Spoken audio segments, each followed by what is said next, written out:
Au cœur de Beaune, à 2 pas des célèbres hospices, voilà un 5 étoiles aussi coté que le vignoble local. On peut vraiment parler de luxe à la française. C'est votre première fois en Bourgogne? Non. D'accord, bienvenue en tout cas. Heureusement, se promener dans les superbes cours de l'hôtel Le Cep ne coûte rien aux amateurs d'histoire.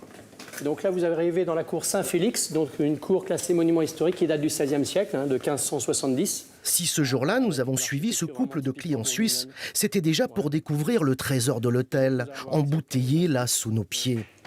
Alors, bienvenue Madame, Monsieur au caveau Saint-Félix.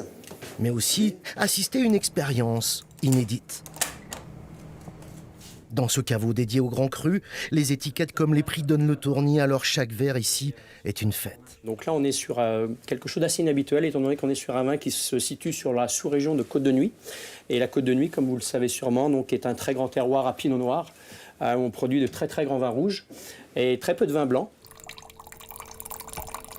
De grands vins de Bourgogne que l'on déguste ici entre 2 bouchées de chocolat. Le chocolat avec le vin blanc, j'ai non plus pas le souvenir, non? C'est vrai qu'on a associé avec des notes justement qu'on peut retrouver sur ces vins, donc sur les notes de fruits blancs, les fruits à chair blanche, ou alors les côtés citronnés de par les agrumes sur le chocolat à base de bergamote également. Et ça fonctionne aussi très bien avec les vins rouges. L'initiative est osée mais parfaitement maîtrisée par le sommelier. De manger du chocolat et de boire du vin rouge.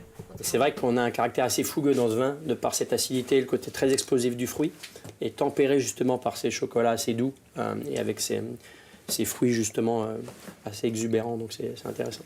Un immense étonnement parce que j'étais pas fanatique du tout de l'association entre les vins et les chocolats, surtout avec le chocolat noir.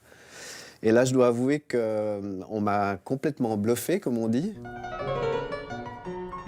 L'atelier baptisé Terroir chocolaté s'adresse à une clientèle gourmande et majoritairement étrangère. Plus de 70 nationalités se croisent dans l'hôtel de Monsieur Bernard. Je crois que les Français sont effectivement des gourmands en termes de chocolat, mais on n'est quand même pas les seuls. Ce qui est intéressant pour nous, c'est de proposer à nos clients autre chose que ce qu'ils connaissent déjà. C'est de les faire sortir un petit peu de ce pourquoi ils sont venus. Alors évidemment, on va mettre un point d'honneur à ce que la Bourgogne qu'ils viennent rechercher, ils la trouvent, et puis qu'on la partage telle que nous on l'aime. Mais c'est bien aussi d'arriver à les surprendre un petit peu.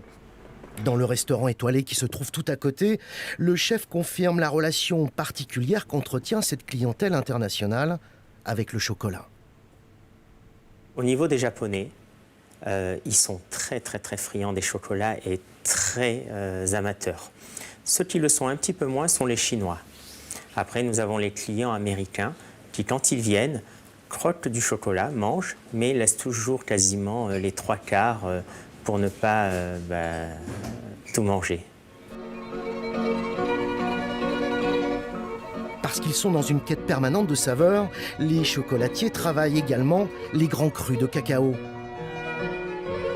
Et pour ne pas faire de jaloux, nous verrons demain comment le vin jurassien peut lui aussi enchanter le chocolat.